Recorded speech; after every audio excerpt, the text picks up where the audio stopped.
Hi everyone, I'm Miss Best. I'm so excited to be working with you this week. Today we're going to go over some long vowel spelling patterns, go over some sight words, read a story together, and then go over the practice sheet that you're going to be working on independently. I'm going to start by sharing my screen with you so we can get started on these new spelling patterns. Our story we're going to read today is called Summer Fun at Duke Park. We're going to go over some silent E spelling patterns that you might have learned last week. What's this word? White. Great job. This spelling pattern has the I, a consonant, and then a silent E at the end. That E makes the I say its name. Let's see if these other words have the same spelling pattern. What's this word? That's right, it's the word side. Can you give me a thumbs up if it matches the spelling pattern as the word white? That's right, it does. Let's look at our last word and see if that matches the spelling pattern too. What's this word? That's right, that's the word pile. Can you give me a thumbs up if it matches or a thumbs down if it doesn't? Great job, it does match. All of them have a consonant, silent E, and they are all long I words. Now we're going to look at new spelling patterns. Our first is going to be long O, and the spelling pattern is O consonant E. The O is going to say its name, and our example word is the word bone. Can you say it with me? Bone. Let me hear you say it. Great job. Our model sentence says, the dog likes to play with his bone. Can you read it with me? The dog likes to play with his bone. Great job. Let's look at our second spelling pattern for today. This spelling pattern is long U, and it's going to be spelled with a U consonant E. The U is going to either say its name, U, or it's going to make an OO sound. Our model word is the word June. Can you say that with me? June. Let me hear you say it. Great job. Our example sentence says, next month will be June. Can you read that with me? Next month will be June. Great job.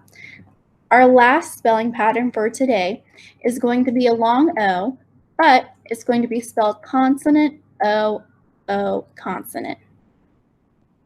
It's going to make the sound like in the word food.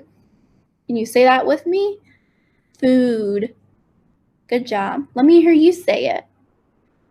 Fantastic. Let's say our practice sentence. Let me go first, and then you can say it with me. My favorite food is pizza. Let's read it together. My favorite food is pizza. Great job. Something to keep in mind is that the OO can also make different sounds, like in the word good.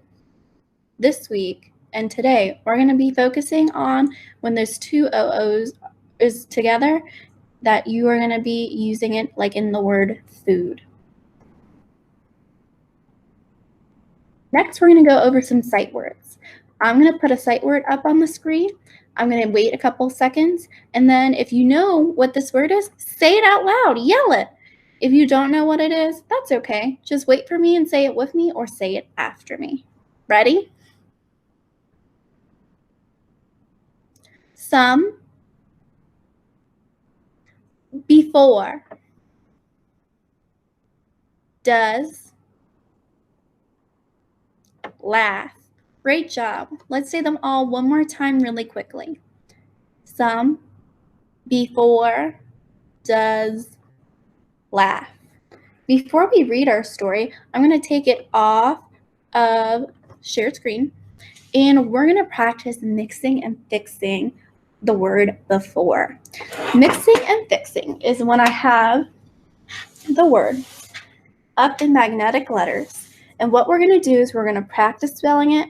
We're going to mix all the letters up and try to put it back in the correct spelling. We're going to do that 2 times together.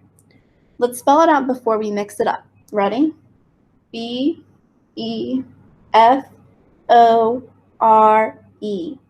Before.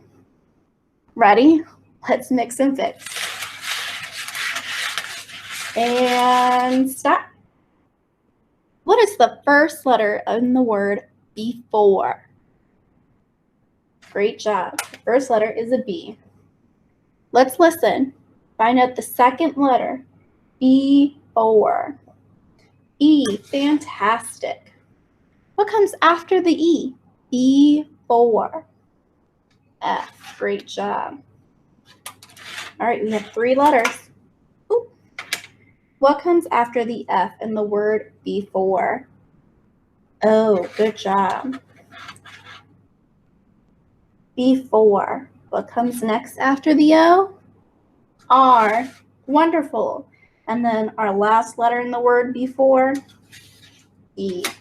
Great job. Let's spell it all together. B-E-F-O-R-E. Before. All right, ready to mix and fix it?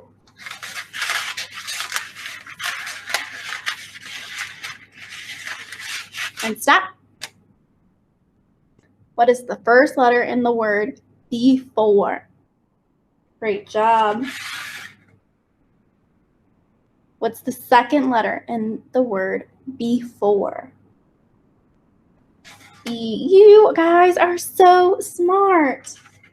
All right, we have B-E. What is the third letter in the word before? Before. F. Fantastic. What comes after the F in the word before? Oh, good job. All right, 2 more letters. What is the letter after O in the word before? R. Good job. And our last letter in the word before? Let's spell it one last time. B-E-F-O-R-E. Before. You guys have done such a fantastic job working so hard. Let's read this story together. I'm going to share my screen again so you can follow along with me.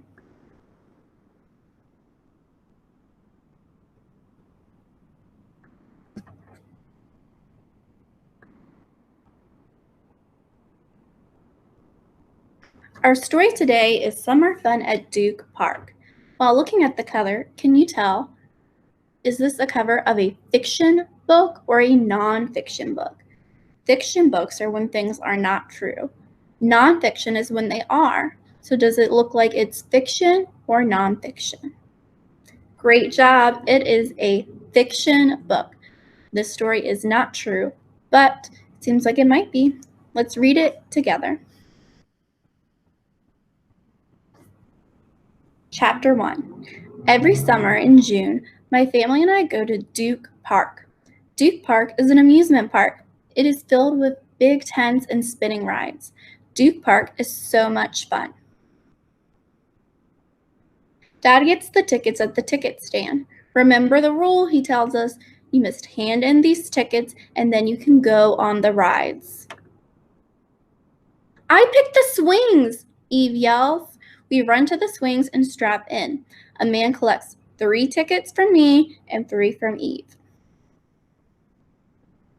The ride spins faster and faster. The big swings lift up and swing out. These are the best swings, Eve yells to me. They are extremely fun, I yell back to her. When we get off the swings, I'm completely dizzy. Let's pick the merry-go-round, I tell Eve. We run in dizzy zigzags to get to the ride. Chapter 2. When we get to the merry-go-round, Uncle Pete helps Eve up onto a black horse. Eve likes the red ribbon on her horse's neck. I select a cute pink horse. A song plays and the merry-go-round spins. The horses go up and down in time with the tunes of the song. It is as if we are galloping on horses. Eve and I want to go on the Ferris wheel. Aunt Jules tells us that the Ferris wheel is the best ride at Duke Park. The Ferris wheel costs 6 tickets. We have 7 tickets left. We opt to spend 6 tickets on the Ferris wheel. The Ferris wheel will be our last ride. The Ferris wheel lifts us up. We see Dad standing down on the track. Here I am, he waves. He looks like a cute little ant down there, I tell Eve. The ride stops at the tip top of the Ferris wheel. I scan Duke Park and the distant vista. It is fantastic. Chapter 3. There's one last ticket left. You can use this ticket to play the strongman game, we tell Dad. Dad hands in the last ticket. He uses all of his strength to swing the big mallet. Dad hits the red button on the game and rings the bell. Dad wins a big stuffed frog. We giggle as Dad sits the frog on Eve's neck. It is cute. In the evening, we get hot dogs for dinner. As we sit, Eve asks, "Excuse me, Aunt Jules, how long is it until next June when we can come back to Duke Park?" I giggle. I am bigger than Eve, but I completely understand how she feels. The end. All right, what we're going to do before we sign off and start working independently, we're going to go over what you should be doing on your independent work. I'm going to pull that up now. Every summer in June, my family and I go to Duke Park. Duke Park is an amusement park.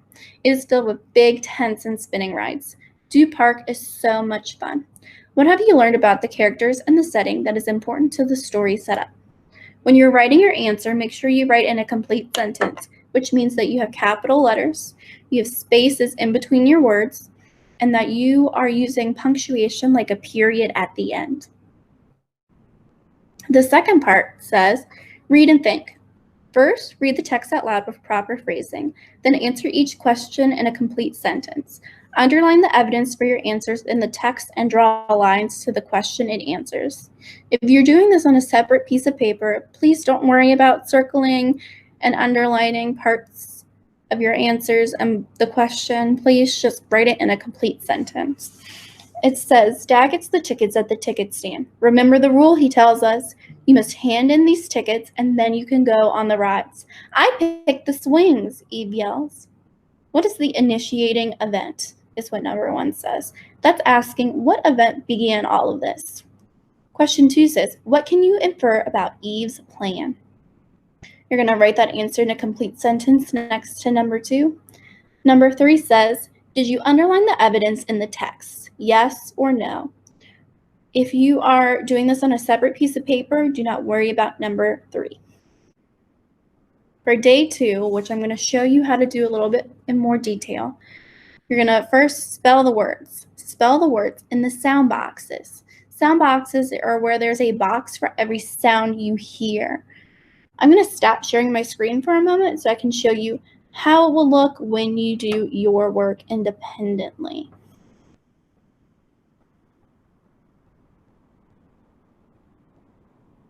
Awesome. So what you're going to do first for day 2, if you choose that day, is you are going to do sound boxes. I have the first one drawn out already for you. Again, I have the first one already drawn out for you. So it says the word Pete. I'm going to say the word Pete really slow so I can hear every single sound. And I'm going to write them after I say it for the second time really slow. Pete. Eat. All right, so this time I'm going to write it down. Let me uncap my marker. Eat. There's 4 letters, but I only hear 3 sounds. So what I'm going to do is I'm going to put that silent E next to my T. And you're going to do that for every single one that has a silent E at the end. Guys, it's been so much fun working with you. You've been working so hard. I hope you have a great day, and I can't wait to see you tomorrow. Bye, guys.